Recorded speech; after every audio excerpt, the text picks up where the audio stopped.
동안에 눈에 알레르기가 나가지고 눈이 엄청나게 부었어요. 지금 제 눈이 조금 괜찮죠? 그렇지 않나요?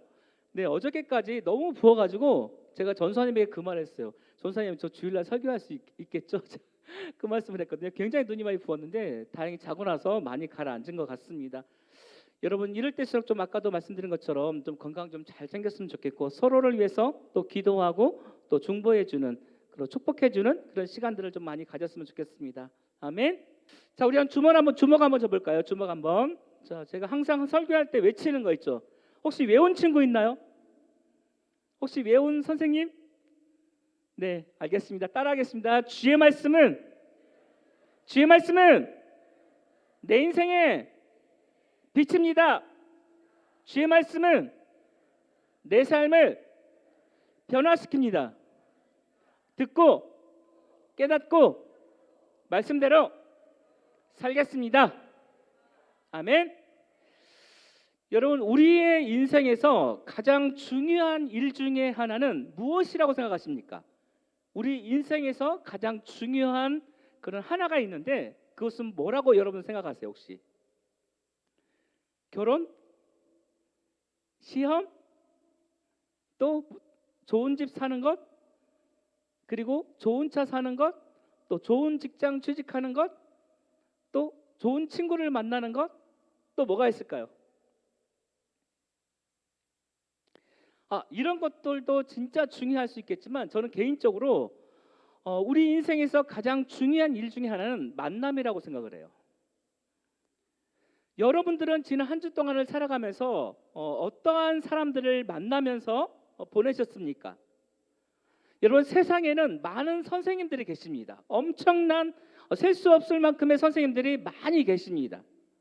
아마 여러분들도 또 유치원 때부터 지금까지 실력 있고 그런 유능한 선생님들을 많이 만나왔을 거예요. 그러나 많은 선생님들에게 좋은 가르침을 받았음에도 불구하고 사람들은 그 배운 바대로 살아가지 못하는 경우를 보게 됩니다. 얼마 전에 제가 인터넷에서 봤던 그런 기사 중에 몇 가지를 좀 얘기하겠습니다. 어떤 거냐면 좋은 가르침을 받았음에도 불구하고 이러한 상황을 만들어가는 사람들이 있다는 거예요. 자신이 낳은 딸을 바꾸어치기 하고 나서는 자신이 낳은 딸이 아니라고 말하고 있는 그런 구미에 살고 계시는 부모님 계시죠? 그리고 자신의 이익을 위해서 양자로 자식을 들여서 폭행하고 죽이는 그런 부모. 그리고 얼마 전에 인천에서 일어난 사건인데 술값 시비로 손님을 살해한 뒤 시신을 훼손해 산에 유기한 그런 노래 주점의 업주, 그런 얘기를 저는 듣게 되었어요. 왜 이 사람들은 배운 바대로 살아가지 못하게 되는 것일까요, 여러분? 여러분, 여기에 제가 좋은 예의 사람들을 소개하도록 하겠습니다. 그대로 선생님들이 배워준, 선생님들이 가르쳐준 그 좋은 가르침을 전수를 받아서 그대로 살았더니 현재 최고의 위치에 오른 사람들의 모습이 있습니다. 사람들이 있습니다. 자, 우리 사진 한번 볼까요? 우리 손흥민 선수. 여러분, 손흥민 선수는 자신의 아버지를 보고 자신의 우상이자 멘토라고 생각했기에 지금의 자리에 오를 수 있게 되었습니다. 여러분, 맞나요? 틀리나요? 맞죠? 자, 두 번째 사람을 한번 만나볼까요? 자, 두 번째 사람은 김연아 선수입니다. 브라이언 오서를 만나서 지금까지의 자리에 오를 수 있게 되었습니다. 맞나요? 맞습니다. 자, 세 번째 사람을 한번 만나볼까요? 자, 세 번째 사람은 봉준호라는 그런 감독입니다. 최근에 만들었던 영화 제목이 뭐죠? 기생충이라는 그런 영화를 만들어서 어떻게 됐죠? 세계적으로 유명한 그런 감독의 대열에 오를 수 있게 되었습니다. 이 봉준호 감독은 지금은 돌아가셨지만 김기영 감독이라는 그런 멘토가 있어서 지금의 자리에 오를 수 있게 되었습니다. 자, 네 번째 사람을 한번 만나볼까요? 네 번째는 BTS입니다. 이제 한 21일인가요? 그때 새로운 음반을 또 낸다고 그러죠. 제목이 뭐죠? 제목이 뭐예요? 제목 몰라요? 제목은 버터라는 그런 노래 제목입니다. 네, BTS는 방시혁이라는 그런 프로듀서를 만나서 지금의 자리에 오를 수 있게 되었습니다.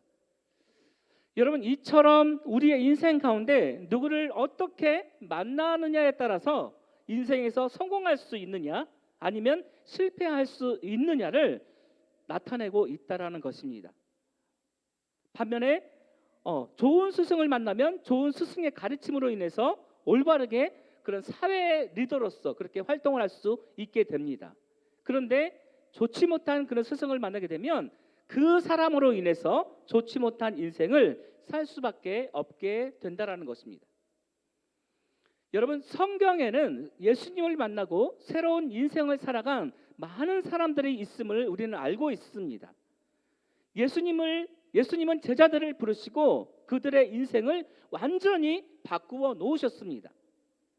그리고 문제가 있는 사람들을 직접 만나셔서 그들의 문제들을 해결해 주시고 새로운 변화의 그런 삶을 살아갈 수 있도록 예수님은 그들의 삶을 변화시켜 주셨습니다.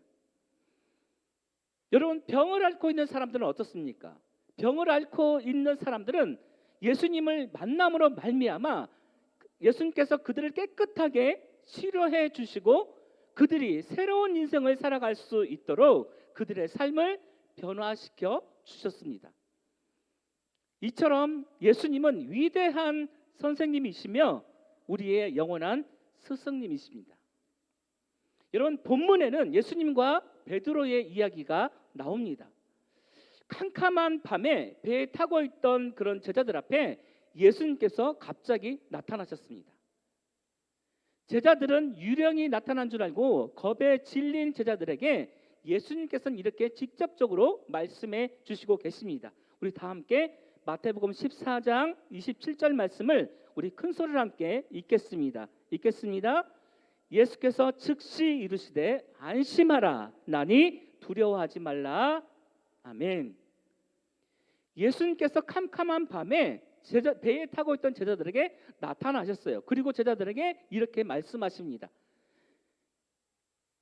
나니 두려워하지 말라. 이렇게 말씀하고 계십니다. 여러분, 제자들은 뭔가 말도 안 되는 그런 상황 속에서 일단 무섭고 진짜 예수님이 맞나 하는 그런 의심이 생기기 시작했습니다. 이 상황을 보고 있던 베드로는 자신이 헛것을 보고 있는 것은 아닌가 생각하면서 이렇게 말하고 있습니다. 우리 마태복음 14장 28절 말씀을 함께 읽겠습니다. 시작. 베드로가 대답하여 이르되 주여, 만일 주님이시거든 나를 명하사 무리로 오라 하소서 하니. 당황하고 있던, 몹시 놀라 있던 이 베드로가 예수님에게 질문을 던지는 거예요. 어떻게 던졌냐면 주여, 만일 주님이시거든 나를 명하사 무리로 오라 하소서, 이렇게 말해주고 있습니다. 이 말을 좀 더 쉽게 말하면 이런 거죠. 예수님, 진짜 예수님이 맞다면 나를 명하사 당신 앞에 내가 무리를 걸어가게 해 주십시오, 이렇게 말해주고 있는 것이죠. 여러분, 이 베드로의 질문 앞에 예수님은 어떻게 대답을 했을까요? 당연히 무리로 오라고 말씀하셨고 베드로는 무리를 걷게 되었습니다. 베드로는 한 번도 걸어보지 못한 그런 무리를 걸어야 하는 그런 놀랍고도 무서운 상황에 내가 진짜 이 무리를 걸어갈 수 있을까? 이게 가능할까? 의심스러운 상황 앞에 서게 되었습니다. 여러분, 무리를 걸어간 사람을 본 적 있습니까? 무리를 걸어간 사람? 최근에 없어요? 정말 없어요? 보통 수상스키를 타고 걸어간 사람들 있죠. 이런 사람도 걸을 수 있긴 하지만 정말 내 발과 그 물에 맞닥뜨려져서 거기를 걸어간 사람을 반연하는 것이죠. 베드로는 이런 생각이 든 거예요. 내가 예수님, 나를 명하여 나를 그 무리를 걸어오게 하여 주십시오, 이렇게 말을 하고 예수님이 걸어오라 했을 때에 이게 가능할까? 이게 정말 된다라는 거야? 의심이 생기면서 예수님 앞에 걸어가기 시작했습니다. 어떻게 걸어갔냐면 의심스러운 마음을 가지고 걸어갔다라고 성경은 얘기하고 있습니다. 여러분, 무리를 걸어가고 있던 이 베드로의 그런 마음을 한번 생각해 보세요. 그리고 나를 한번 거기에 직면해 보세요. 어쩌면 우리가 살면서 겪는 그런 믿음과도 같을 수도 있습니다. 비슷한 상황이 생길 수도 있다는 것이죠. 여러분, 이런 거예요. 살면서 우리는 살아가면서 이게 될까? 이게 될까? 이게 가능할까? 하는 것들이 굉장히 많을 거예요.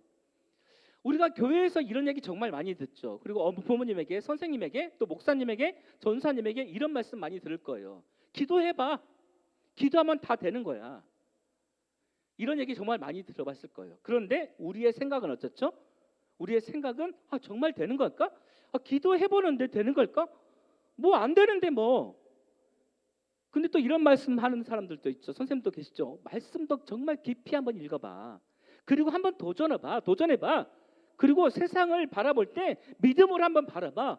예수님의 생각을, 예수님을 생각하면서 예수님의 관점에서 한번 생각해봐. 그러면 된다라니까. 이런 얘기 정말 많이 들을 거예요. 그렇지 않나요? 여러분, 주중에 살아가면서 여러분의 반 선생님들이 카톡 많이 보내죠. 거기 어떤 내용들이 많이 있어요. 말씀도 많이 있지만 누구누구야 힘내, 누구누구야 화이팅, 나는 오늘도 너를 응원해, 그러니까 열심히 살아봐, 내가 기도할게, 이런 얘기 정말 많이 듣지 않나요? 정말 많이 듣죠. 그런데 그게 가능하냐라는 거예요. 우리는 이렇게 의심을 하면서 이런 말들 속에서 내가 결단을 내려야 될까? 내가 이 상황에서 어떻게 액션을 취해야 되지? 그런 생각을 많이 가질 수도 있다라는 것입니다. 여러분, 또 이렇게 생각할 수 있어요.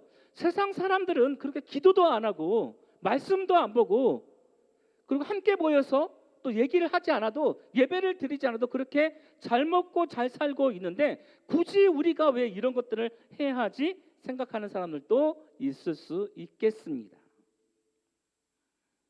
여러분, 그런데 오늘 본문 말씀 14장 29절에서 30절 말씀을 보니까 베드로 역시 그런 생각을 가지고 무리를 걷다 보니까 무리를 걷는 데에 실패를 하게 되는 것입니다. 우리 다 함께 마태복음 14장 29절에서 30절 말씀을 우리 한번 큰 소리로 같이 읽겠습니다. 오라 하시니 베드로가 배에서 내려 무리로 걸어서 예수께로 가되 바람을 보고 무서워 빠져가는지라 소리질러 이르되 주여 나를 구원하소서 하니. 아멘. 베드로는 무리를 걸어오라는 그런 예수님의 대답에 무리를 끝까지 걷지 못하고 있습니다. 그리고 세차게 불어오는 그런 바람을 보고 무서워서 그만 그 무리에 빠져들고 맙니다. 여러분에게 한번 질문을 던지겠습니다. 여러분, 이 장면을 보면서 다시 한번 이 말씀을 생각해 봤으면 좋겠어요. 자, 우리 말씀 한번 다시 한번 읽어볼까요? 방금 읽었던 그 말씀을 다시 한번 읽어봤으면 좋겠어요. 읽겠습니다. 마태복음 14장 29절에서 30절 말씀, 읽겠습니다. 시작. 오라 하시니 베드로가 배에서 내려 무리로 걸어서 예수께로 가되 바람을 보고 무서워 빠져가는지라 소리질러 이르되 주여 나를 구원하소서 하니. 여러분, 베드로가 진짜 실패한 거일까요? 예수님께서 걸어오라고 하셨어요. 그리고 걸어갔는데 흔들렸어요. 예수님의 소리에 귀를 기울여야 되는데 풍랑이 일고 있는 그 상황과 또 무리를 걸어가야 되는 그 상황을 보면서 베드로의 마음이 흔들렸어요. 그래서 어떻게 됐죠? 무리로 빠져 들어가게 되는 거예요. 자, 다시 한번 질문하겠습니다. 베드로가 실패한 것일까요, 여러분? 그렇게 생각하세요? 자, 손 들어보세요. 베드로가 실패했다 하면 손 한번 들어보세요. 베드로는 완전히 실패했다. 자, 손 내리시고, 그러면 손을 안 드시는 분들은 베드로의 실패가 아니라는 것이죠. 네. 여러분, 무리를 걷는 베드로의 시도는 물론 실패했어요. 맞나요? 틀리나요? 맞아요. 무리를 걷기를 시도했던 베드로의 시도는 실패하고 만 것이에요. 그런데 이 실패함으로 인해서 베드로의 삶이 완전히 무너졌나요? 아니에요. 무리를 걷기를 시도하는 그 상황은 실패한 거예요. 그런데 베드로의 삶이 완전히 실패한 것은 아니라는 것입니다. 무리를 걷고 있는 그 베드로를 예수님이 혹시 야단쳤나요? 오늘 말씀을 보면서 무리를 걸어오라고 해서 베드로가 걸어갔는데 물이 빠졌어요. 예수님이 야단쳤나요? 예수님은 야단치지 않았어요. 다시 한번 질문할게요. 무리를 걸으라고 해서 베드로가 걸어갔는데 무리에 빠졌어요. 자, 예수님이 베드로에게 너 무리를 빠졌으니까 이제는 제자의 명단에서 삭제해 버릴게, 이렇게 얘기를 했나요? 아니에요. 예수님은 절대 그렇게 말씀하지 않으셨어요. 예수님은 베드로에게 제자의 직을 내려놓으라고 말씀하지 않았어요. 자, 그 말씀을 우리 한번 생각하면서 우리 마태복음 14장 31절부터 우리 33절까지 말씀을 한번 우리 큰 소리로 읽겠습니다. 예수께서 즉시 손을 내밀어 그를 붙잡으시며 이르시되 믿음이 작은 자여 왜 의심하였느냐 하시고 배에 함께 오름에 바람이 그치는지라. 배에 있는 사람들이 예수께 절하며 이르되 진실로 하나님의 아들이로소이다 하더라. 아멘. 여러분, 예수님은 베드로가 물에 빠져 허우적거릴 때에 즉시 베드로의 손을 붙들어 주시며 자신을 믿지 못하는 그런 안타까운 심정으로 베드로에게 이러한 질문을 던지게 됩니다. 그 대답은 뭐냐면 바로 믿음이 작은 자여 왜 의심하였느냐라고 베드로에게 말해주고 있습니다. 여러분, 이 말을 쉽게 말하면 이렇습니다. 베드로야, 내가 지금 너와 함께 있는데 너는 왜 그렇게 나를 100% 인정하지 못하는 거냐? 너는 왜 그렇게 의심하고 있느냐? 제발 나를 한번 믿어보라니까. 제발 나를 좀 믿어봐. 이런 심정을 담아서 예수님은 베드로에게 말해주고 있다라는 것입니다.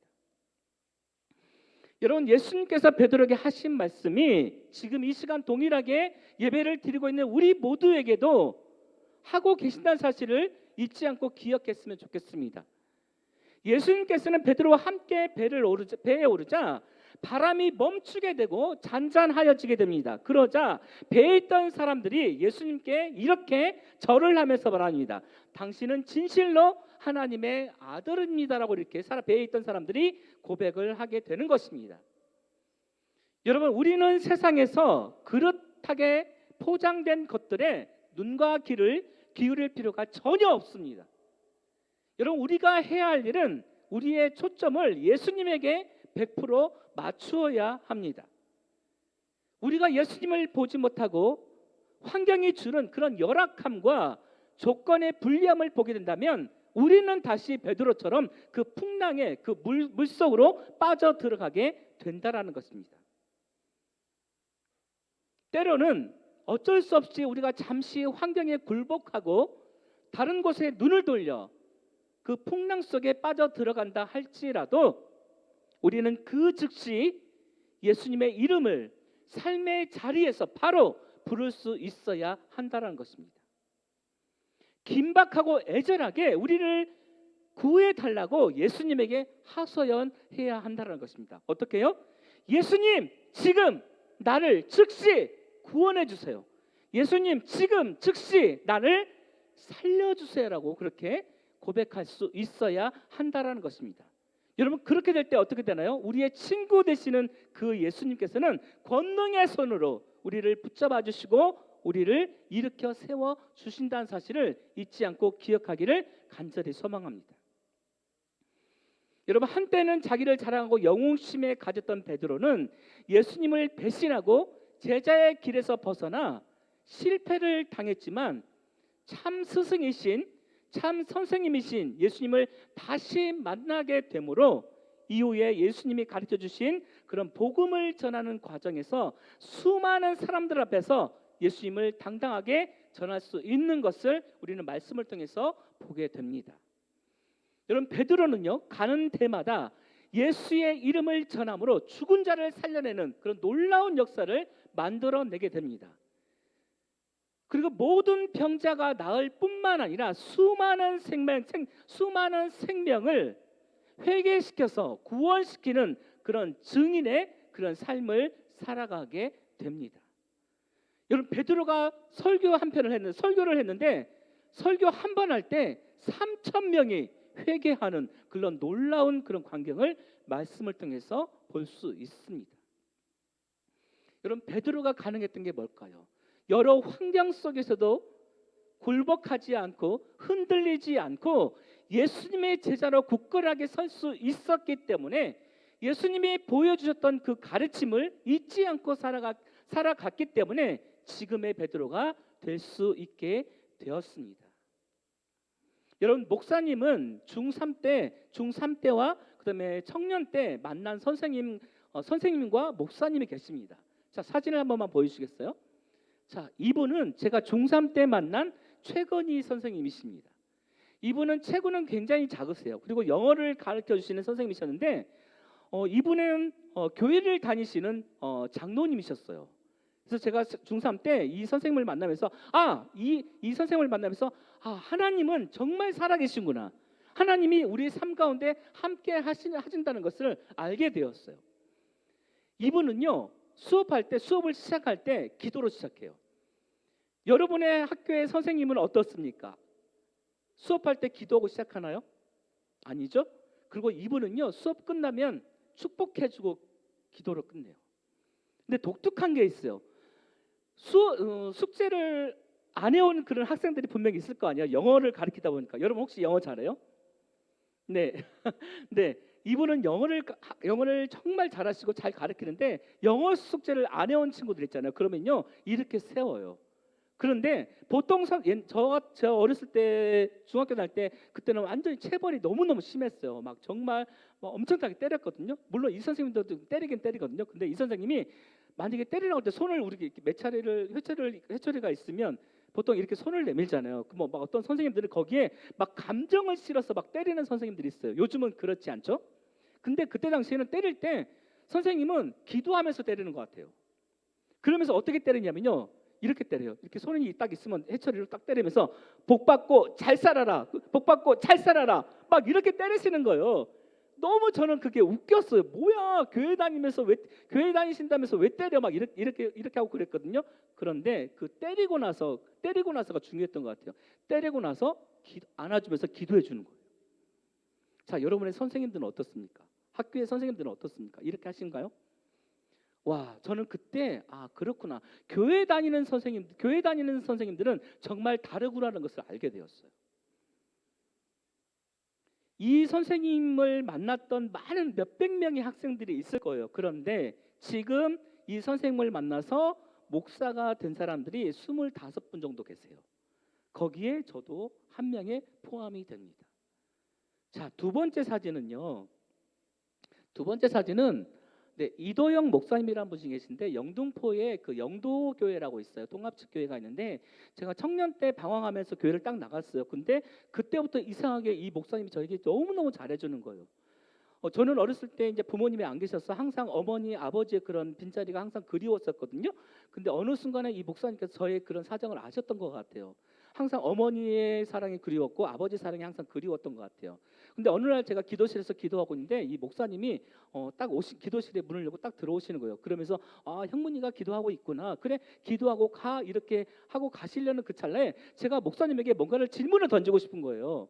제가 질문을 어떻게 던졌냐면 목사님에게는 두 아들이 있거든요. 지훈이와 지철이라는 그 아들 둘이가 있는데 너무너무 걔네들이 부러웠어요. 얼마나 저 가정은 행복할까라는 그런 생각이 들었어요. 제가 그래서 목사님께 질문을 던졌어요. 목사님에게 두 아들이 있죠? 그랬더니 아들이 둘이 있어. 지훈이와 지철이가 있어.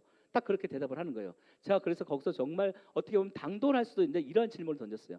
목사님, 지훈이와 지철이를 사랑하는 것처럼 저 또한 사랑하십니까? 라고 당당하게 얘기를 했어요. 여러분 웃기지 않아요? 여러분 뭐라고 대답했을까요? 목사님께서 굉장히 갈등하셨을 것 같아요. 그런데 제가 생각하기는 당황하고 뭔가 좀 생뚱맞는 그런 질문을 던졌을 거라고 생각하는데 전혀 그 상황에서 내색하지 않고 내가 두 아들을 사랑하는 것처럼 나 또한 너를 사랑하고 있단다, 그렇게 저에게 말씀해 주고 계신 거예요. 여러분 그 자리에서 제가 어떻게 했을까요? 완전히 폭풍 눈물을 엄청 흘리고 말았어요. 울고 있는 저에게 다가와서 안아주시는 거예요. 그때 제가 신학교에 간다라는 그런 생각이 들었고, 신학교에 들어가서 이제 교회에서 목사님이 이제 등록금과 매 달마다 용돈을 주셔서 제가 신학교에 잘 들어가서 공부를 하게 됐고, 나중에 신대원을 졸업하게 돼서 목사 안수를 받아서 지금 현재의 목사가 되었습니다. 사랑하는 우리 안산제일교회 우리 청소년부 여러분, 제가 서두에 말씀한 것처럼 많은 선생님들을 만났을 것입니다. 그런데 우리가 만났던 그 선생님들에게서 얼마만큼 우리는 그 좋은 영향을 받고 여기까지 왔는지 곰곰이 생각해 봤으면 좋겠어요.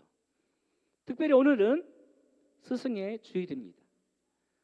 여러분이 잘되고 믿음으로 바르게 살아가기를 늘 애타게 기도하시는 여러분의 반 선생님들을 향한 그런 존경의 마음과 존중하는 그런 마음을 잃지 않고 살아가기를 간절히 소망합니다.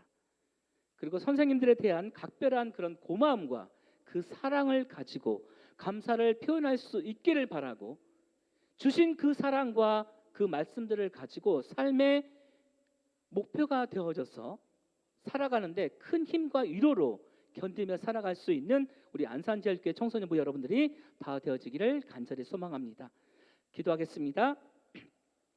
하나님 감사합니다. 우리의 참 스승과 참 선생님이 되어주시는 그 예수님이 지금 이 시간 우리와 함께 하실 줄로 믿습니다.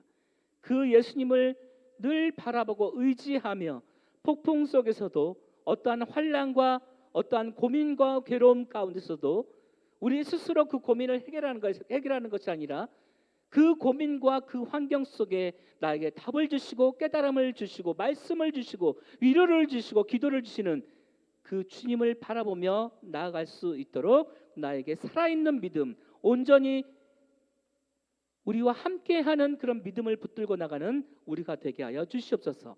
감사드리며 살아계신 예수님의 이름으로 기도드립니다. 아멘. 예, 제가 사진 하나를 보여드리겠습니다. 어떤 사진이냐면요, 그 작년에 조 바이든 미국 대통령이 당선된 후에 굉장히 화제가 됐던 사진입니다. 예, 그의 책상 위에는 수십 년간 간직해온 이 조그만한 액자가 하나 놓여 있어요. 액자에 담긴 건 2컷짜리 만화입니다. 이 컷이 어떤 내용이냐면 이 주인공이 이 헤이가르라는 바이킹이래요. 굉장히 거칠지만 또는 내면은 가정적인 그런 바이킹인데, 어느 날 자신이 탄 배가 폭풍우 속에서 벼락에 맞아서 자초돼서 신을 원망하는 내용이 이 2컷에 달려 있습니다. 대사가 나와요. 헤이가르가 하늘을 향해서 외칩니다. 왜 하필 나입니까? Why me? 그러자 신은 그에게 이렇게 되물어요. Why not? 왜 넌 안 되지? 왜냐하면은 특별히 너에게 그런 일이 일어나지 말아야 할 이유라도 있냐? 라는 대화입니다. 1972년 바이든 대통령이 당시 아내와 딸이 교통사고로 당해서 안타깝게 세상을 떠난 일이 있었습니다. 그때 그의 아버지가 이 만화를 주면서 바이든 대통령을 위로했다고 해요. 이를 통해 자신 또한 스스로에게 이런 일이 누구에게나 언제나 일어날 수 있구나. 너 스스로 일어나지 않으면 그 일이 너를 삼키고 말 것이다 라고 하면서 스스로 위로하고 다시 일어서는 계기가 되었다고 합니다. 누구나 살면서 힘든 일, 좋지 않은 일 겪을 수 있습니다. 뭐 어떤 드라마나 영화 같은 거를 보면 자신에게 큰 불행이 닥쳐와서, 예를 들면 뭐 부모의 원수 그런 거 많잖아요. 닥쳐와가지고 평생 그것을 위해서 칼을 갈고 평생 과업인 듯이 나는 복수의 칼을 갈겠다, 저 원수를 죽이고야 말겠다, 일평생을 그 틀 안에만 갇혀서 사는 사람, 뭐 그런 우리 내용을 많이 심심찮게 접할 수 있습니다. 그런데 사실 하나님을 믿는 사람이건 믿지 않는 사람이건 그러한 일들은 누구에게나 일어날 수 있습니다. 하나님을 안 믿는다고 좋은 일이 안 생기는 것도 아니고요, 하나님을 잘 믿는다고 어려운 일이 생기지 않는 것도 아닙니다. 그렇다면 우리는 이 세상을 정말 어떻게 살아가야 될까요? 그 상황, 어느 불행한 상황에 갇혀서 나는 이것을 타파하려고 그냥 노력하고 이 평생 과업으로 삼을 거야, 그렇게 살아야 될까? 아니면 결국은 일어서고 다시 새로운 삶을 맞아들일까? 정말 인생에서 중요한 것을 잡는 것이 더 필요하지 않겠습니까? 오늘의 말씀 읽겠습니다. 오늘의 말씀 디모데후서 3장 12절에서 17절 말씀입니다. 무릇 그리스도 예수 안에서 경건하게 살고자 하는 자는 박해를 받으리라. 악한 사람들과 속이는 자들은 더욱 악하여져서 속이기도 하고 속기도 하나니 그러나 너는 배우고 확신한 일에 거하라. 너는 내가 누구에게서 배운 것을 알며 또 어려서부터 성경을 알았나니 성경은 능히 너로 하여금 그리스도 예수 안에 있는 믿음으로 말미암아 구원에 이르는 지혜가 있게 하느니라. 모든 성경은 하나님의 감동으로 된 것으로 교훈과 책망과 바르게 함과 의로 교육하기에 유익하니 이는 하나님의 사람으로 온전하게 하며 모든 선한 일을 행할 능력을 갖추게 하려 함이라. 아멘. 오늘 디모데후서 본문의 12절을 보겠습니다. 무릇 그리스도 예수 안에서 경건하게 살고자 하는 자는 박해를 받으리라. 사실 우리가 믿음 생활 잘하면, 하나님 잘 믿으면 믿을수록 사탄의 방해는 더 심해질 수밖에 없어요. 왜요? 우리 이렇게 생각해 봅시다. 우리 일반적인 생각으로는 하나님 잘 믿으면 모든 게 형통한 것 같고 만사가 오케이일 것 같아요. 시험 보면 잘 믿을 것 같고 찍으면 다 답일 것 같고 친구와 말을 하면 그 친구와 말이 잘 통할 것 같고 하여튼 모든 타이밍이 다 잘 맞을 것 같아요. 하지만 그렇지 않은 경우도 있습니다. 사실 잘 믿으면 믿을수록 사탄의 방해가 더 심해지기 때문입니다. 생각해봐요. 두 사람이 있다고 봅시다. 하나님을 잘 믿는 학생, 그리고 하나님을 전혀 모르는 이 두 부류의 사람이 있다고 생각해봐요. 하나님을 잘 믿는 사람과 잘 믿지 않는 사람, 아예 모르는 사람, 상관없는 사람이에요. 이 사람부터 예를 들어봅시다. 우리가 사탄의 입장에서 한번 생각을 해보는 거예요. 사탄의 입장. 사탄의 입장 뭐죠?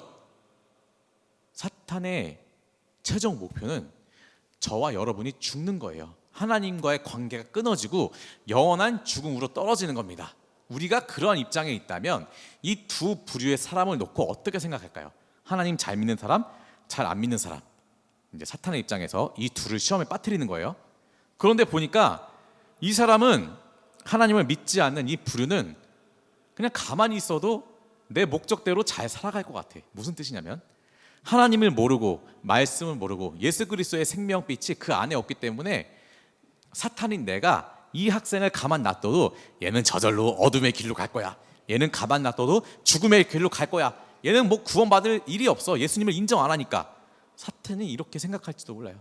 저는 사탄이 아니지만 만약에 사탄의 입장이 되어서는 이럴 것 같아요. 반면에 잘 믿는 우리들, 하나님을 잘 믿는 우리들에게는 이렇게 정말 시험에 빠뜨릴 것 같아요. 얘 하나님 되게 잘 믿고 있잖아. 안 되겠다. 얘 시험에 빠뜨려야겠다. 어려움 던져줘야지. 그리고 시험 던져줘야지. 하는 일마다 못되게 해야지.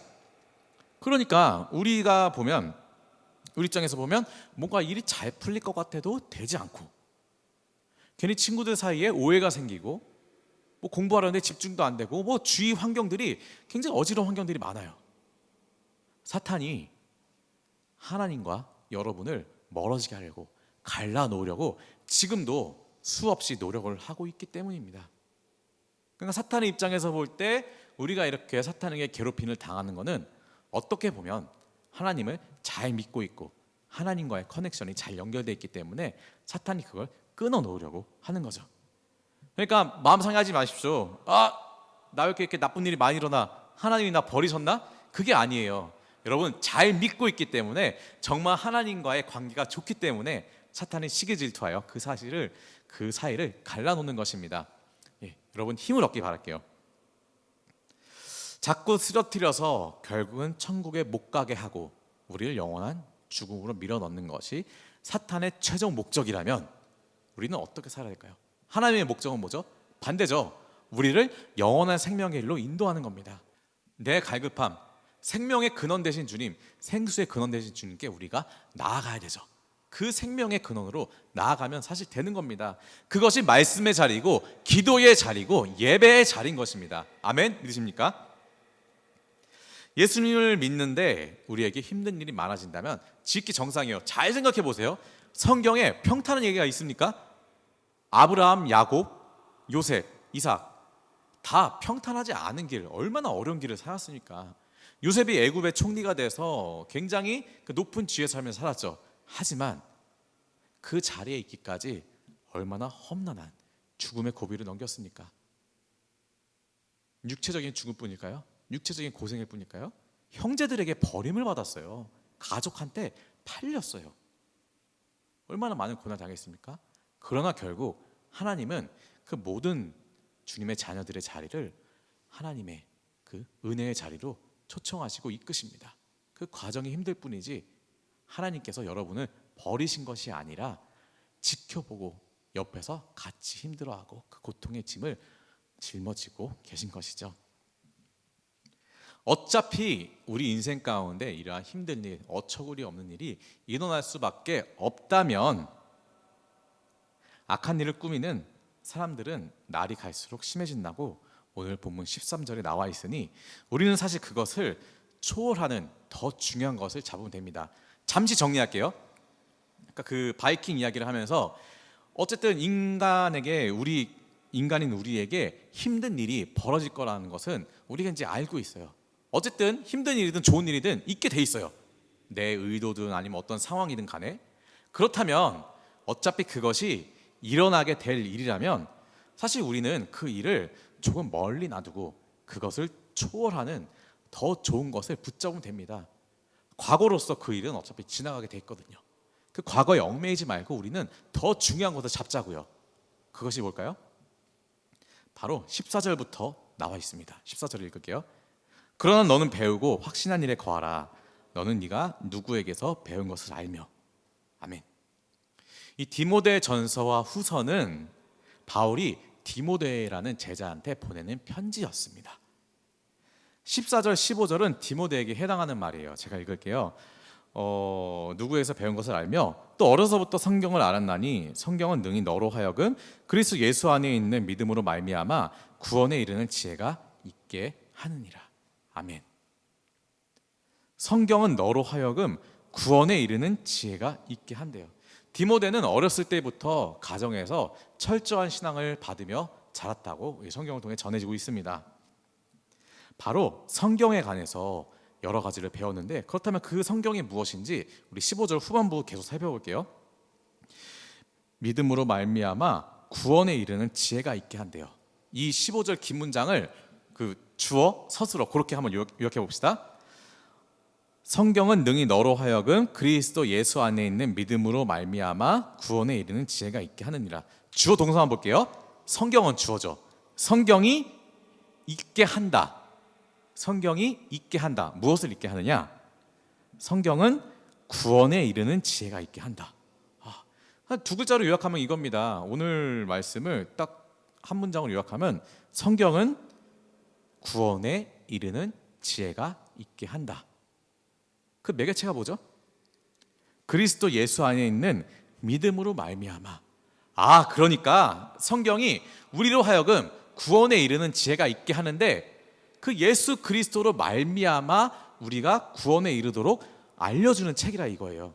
성경이 어떤 유익이 있을까? 그렇다면 그 구원의 가정에 어떤 유익이 있는지 16절부터 계속 읽어보겠습니다.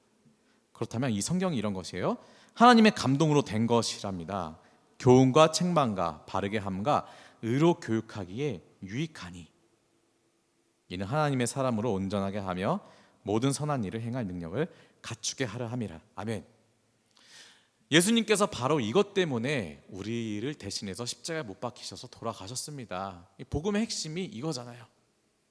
우리는 인간이기 때문에 사실 죽을 수밖에 없어요. 죄인이기 때문에 죽을 수밖에 없습니다. 그것이 뒤집어지지 않는 사실이라면 사실 사탄이 이렇게 노력을 하지 않아도 돼요. 그러나 예수님께서 우리에게 살릴 길을 주셨습니다. 그분의 생명을 우리 생명을 대신해서 짊어지시고 죄값을 치러주셨기 때문에 우리는 살아갈 길이 보이는 것이죠. 그 모든 비밀이 성경 속에 달려 있습니다. 그래서 오늘 설교의 제목이 구원에 이르는 지혜예요. 그런데 사탄이 그걸 가만 놔두지 않고 우리를 괴롭힌다 이거죠. 그렇기 때문에 우리는 더욱더 성경으로 돌아가야 됩니다. 구원에 이르는 지혜, 이 하나님의 말씀을 가까이 하자 이거예요. 사실 믿는 것과 아는 것은 달라요. 그렇죠? 예수 그리스도가 인류의 구원자라는 거, 메시아라는 거 우리는 알고 있습니다. 어려서부터 배워서 알고 있어요. 그런데 이것이 믿음일까 지식일까를 구분하는 방법은 바로 이겁니다. 사탄이, 마귀가 그 예수 그리스도께서 십자가에 못 박혀 달려 죽으신 사실을 과연 알까요? 알고 있죠. 알고 있습니다. 주동자니까요. 죽음으로 몰아간, 사람들을 선동해서 죽음으로 몰아가게 한 주동자니까요. 그런데 마귀와 사탄은 구원받을 수 없습니다. 아는 것으로 끝나면 그것은 믿음이 아니에요. 우리가 어려서부터 배워서 알고 있습니다. 그것을 우리 삶에서 나타내야 돼요. 고백이 되죠. 그런 역사적 사실, 예수님께서 십자가에 못 박혀 돌아가신 그 역사적 사실에 대해서 이것이 그 다른 누구도 아닌 나를 위해서 돌아가신 거구나, 나의 죄 때문에 돌아가셨구나, 십자가에 못 박혀 돌아가셨구나, 그것을 우리가 마음속 깊숙이 인정해야 돼요. 내가 이것을 머릿속에 담아두고만 사는지 인정하며 살아가는지는 그 다음에 이것으로 알 수 있습니다. 16절 17절. 이 성경이 교훈과 책망과 바르게 함과 의로 교육하기에 유익하다고 했는데 이 말씀이 정말 구절 그대로 나에게 교훈을 줘서 그 교훈대로 살아가는지, 아, 내가 이 말씀을 읽고 잘못 살고 있었구나, 그래서 나의 삶을 고쳐서 사는지.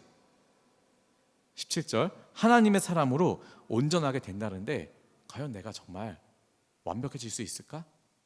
하나님이 보시기에 정말 온전한 사람이 될 수 있을까? 이러한 생각을 하면서 노력하며 살고 있는가? 그러니까 믿음과 행함이라는 것이 일치가 돼서 나의 삶에 나타나고 있는가? 사실 이런 생각만 하고 있어도 여러분 잘 출발하시는 거예요. 아직 우리 대한민국 10대 많이 살지 않았잖아요. 이런 생각을 하는 것만으로도 여러분 신앙생활 잘 하고 있는 것입니다. 그리고 구원에 이르는 지혜의 길에 올라탔다고 감히 이야기할 수 있습니다. 이제 말씀을 정리합니다. 말씀 쓰고 읽고 덮고 끝나는 것이 아니라 오늘 하루, 이번 한 주 이렇게 살아가야겠다, 그 시작이 바로 구원에 이르는 지혜의 시작이라고 여러분에게 전합니다.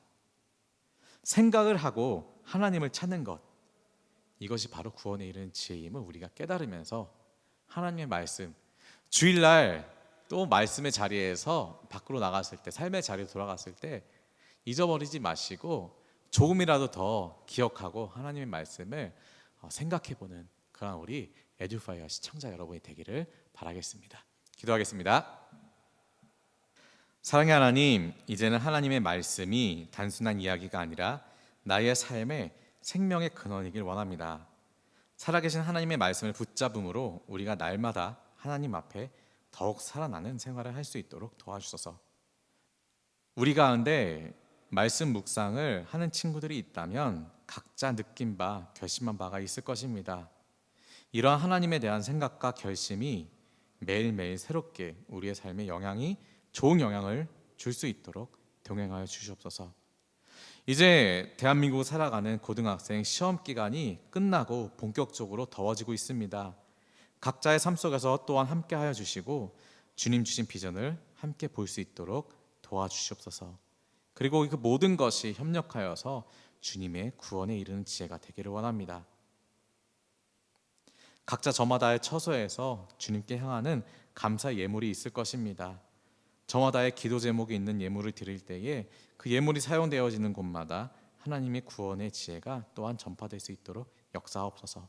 사랑으로 오신 예수 그리스도의 이름으로 기도드립니다. 아멘.